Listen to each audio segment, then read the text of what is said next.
Hi guys, and welcome back to the channel. We have a Sinn for you today. Now, this is no ordinary Sinn. This is the Sinn U212, and it is an absolute beast of a watch from Sinn. It's kind of, I don't know, it's like an offspring of a U2 minus the GMT function, which takes steroids, because this makes the U2 look pretty small, as I will show you now. Here is my trusted old U2. I've owned this for about 10 years. I think I've owned this one now, coming on for 11 years. And the U2 here is a big watch. It's a 44mm watch, but in comparison to this, it's a bit smaller, but we'll get into that in a second. First things first, I've got to say a massive thank you to Ryan and the team over at Francis Gaye of Coventry for allowing me to review this watch. Loads of stock, well worth popping into if you're in the Coventry area. If you're a little bit further afield, well, don't worry, I'll leave a link in the description below.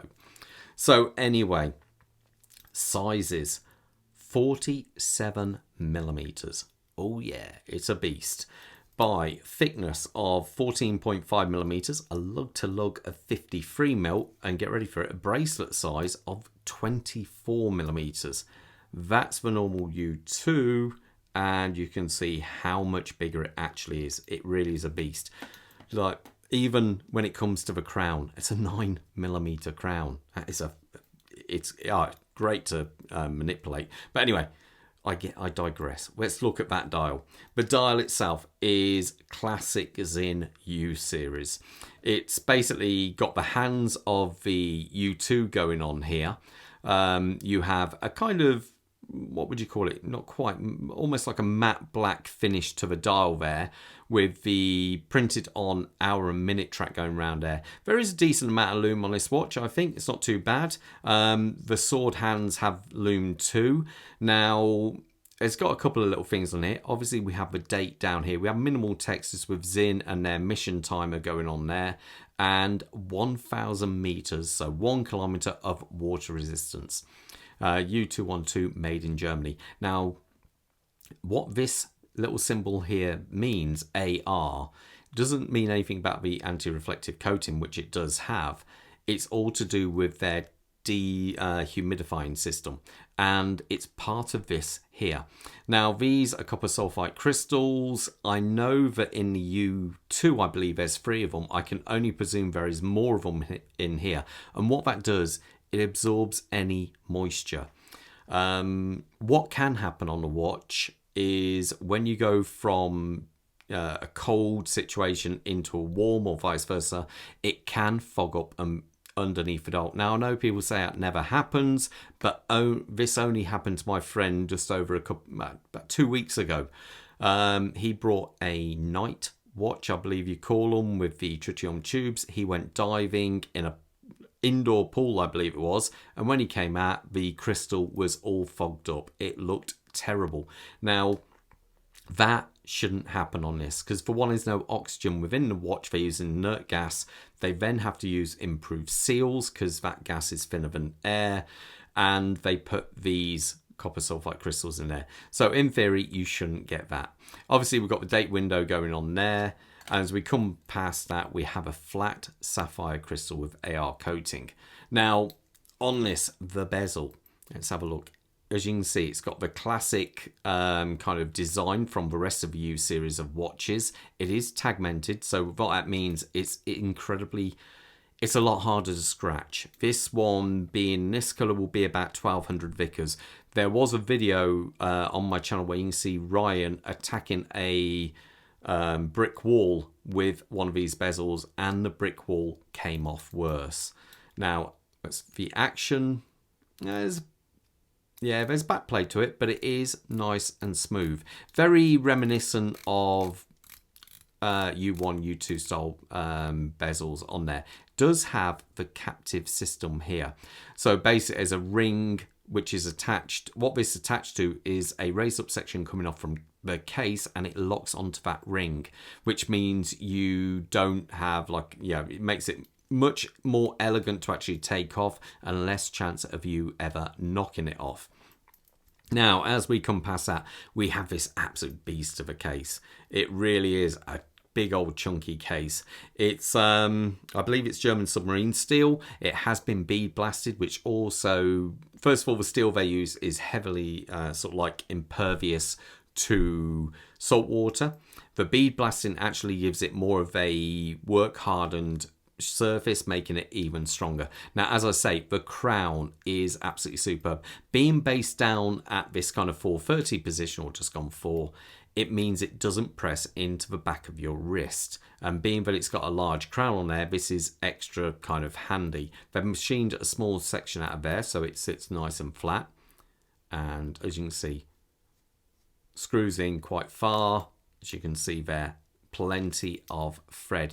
It is so easy to grasp, being that it is that side. It is actually really nice and easy.